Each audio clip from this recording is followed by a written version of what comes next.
அனைவருக்குமே வணக்கம். சற்று முன் கிடைத்திருக்கக்கூடிய ஒரு மிக மிக முக்கியமான செய்தி ஒன்று வெளியாகியுள்ளது. சற்று முன் அமலாக்கத்துறை காலில் விழுந்து கதறிய செந்தில் பாலாஜி, அலரும் அறிவாலயம், இது மாதிரி பார்த்தீங்கன்னா செய்திகள் வெளியே இருக்குது. இப்போ அமலாக்கத்துறை அதிரடியாக டாஸ்மாக் உடைய நிறுவனத்தில் நடந்த ரைட்டின் அடிப்படையில் 2வது நாட்களாகவே இரண்டாவது முறையாக பார்த்தீங்கன்னா ரைடுகள் நடக்குது இல்லையா. இந்த ரைட்டின் அடிப்படையில் இப்போ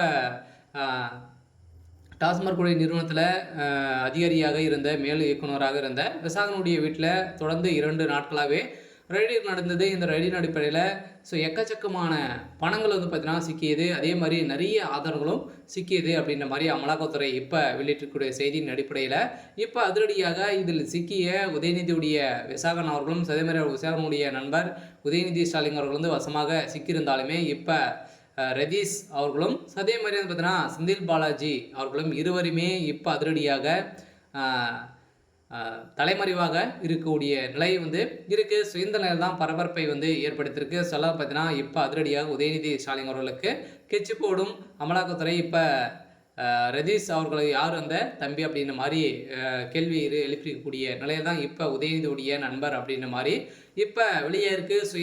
இந்த நிலையில் தான் இப்போ பார்த்தீங்கன்னா அதிரடியாக உதயநிதி ஸ்டாலின் அவர்கள் கதையை முடிய போகுது. சரமே செந்தில் பாலாஜி அவருடைய கதையை மோஸ்ட்லி முடிய போகுது. இதை பற்றி இந்த வீடியோவில் நம்ம முழுமையாக பார்க்கலாம். அதுக்கு முன்னாடி நம்ம சேனலுக்கு இப்போ நீங்கள் முதல் முறையாக வந்திருக்கீங்க அப்படின்னா மறக்காமல் நம்மளுடைய சேனலை சப்ஸ்கிரைப் பண்ணி சப்போர்ட் பண்ணுங்கள். வாங்க வீடியோக்குள்ளே போகலாம்.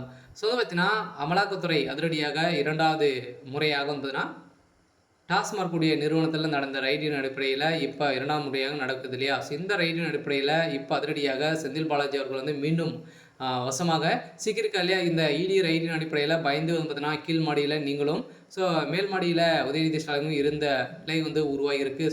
நிறைய எதிர்க்கட்சிகள் திமுகவை அவதூறாக பேசி வந்திருக்கக்கூடிய நிலை உருவாகி இருந்தாலுமே இப்போ அமலாக்கத்துறையால் செந்தில் பாலாஜி அவர்கள் வாக்குமூலம் கொடுக்க போகிறதாக தகவல் வெளியாக இருக்குது. இந்த நிலையில் தான் திமுகவுடைய தலைமையகம் அறிவாலயமே பார்த்தீங்கன்னா பெரும் அதிர்ச்சியில் இருக்காங்க. திமுகவுடைய கதை முடிய போகுது. பார்த்தீங்கன்னா மிகப்பெரிய ஊழல்வாதியாக தான் இந்த கட்சி இருக்க போகுது அப்படின்றத தெரிய வந்திருக்கு. இருந்தாலுமே உதயநிதி ஸ்டாலின் அவர்கள் பார்த்தீங்கன்னா குறிவைத்து இந்த சோதனை நடைபெறுவதாக ஏற்கனவே தகவல் வெளியாக இருந்த நிலையில் இப்போ உதயநிதி ஸ்டாலின் அவர்கள் வசமாக சிக்கியிருக்காரு. அதே மாதிரி திமுகவுடைய அறிவாலயம் சிக்கியிருக்காங்க. 1000 கோடி பார்த்தீங்கன்னா வசமாக சிக்கியிருக்கு. இதனால் திமுகவுடைய கதை முடிந்துருச்சு. அதுபோல் ஆளுநர் ஆட்சி தமிழகத்தில் வரப்போகுது அப்படின்றத இப்போ தகவல் வெளியாக இருக்குது. பார்த்தீங்கன்னா திமுகவுடைய ஆட்டம் காலி. சரி, ஓகே.